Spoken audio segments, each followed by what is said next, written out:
شيخ حسني الكرة المصرية ميدو. ليه عمل كده؟ ليه الشيخ حسني؟ يعني ليه الشيخ حسني؟ لأن الشيخ حسني فيلم كيت كات فضح الناس كلها في الميكروفون وهو مش واخد باله.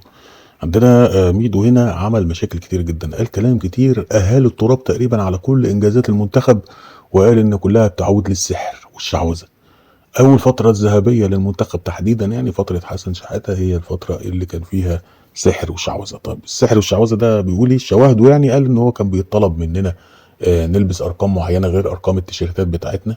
كانوا بياخدوا الجزم او الاحذية بتاعتنا ويرشوها بمية وحاجات كده، وكانوا يقولوا اللعيب الفلاني ده ما يلعبش عشان حظه وحش وفلان. الكلام ده ميدو تحديدا قاله على مرتضى منصور بالكامل قبل كده في لقاء مع عمرو اديب، وحتى بان وقتها انه كان مستغرب. فقال انا وقتها سالت حتى حازم امام قلت له الكلام ده حقيقي؟ في حاجه في الكوره زي كده فعلا؟ الغريبه ان هنا ميدو بيفاجئنا انه الكلام ده شافه ايام المنتخب ايام ما كان لاعب.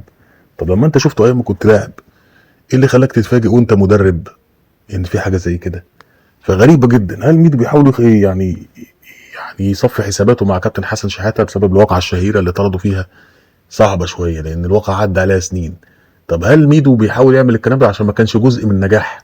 يعني الجيل ده كسب 3 افريقيه، منهم 2 او 3 ما كانش ميدو فيهم. واقعه الطرد الشهير دي كانت 2008، 2006 كان مصاب، 2010 ما كانش موجود قوي.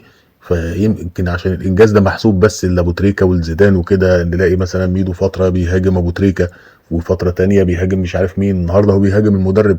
كل ده عشان ما كانش جزء من النجاح. لو كان جزء من النجاح كان هيقول لا ده احنا كسبنا بمجهودنا والكلام ده.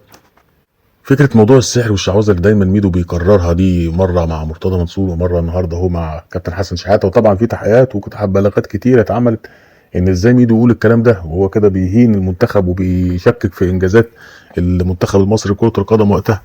هنشوف. لكن ميدو دايما في البودكاست او في اي برنامج بيقول كلام تحس ان هو غريب جدا، يعني لدرجه ان انا سميته شيخ حسني او الشيخ حسني الكره المصريه بسبب ان هو بيسيح للناس كلها. يقول لك مره حسام حسن قاعد في اوضه اللبس جوه عمال يشتم ومش عارف ايه، فاكتشفت انه بيتعارك مع رجله، ان رجله مصابه يعني، فعمال يشتمها ومش عارف. مره لقيت ايه، بيقول حاجات كده غريبه جدا.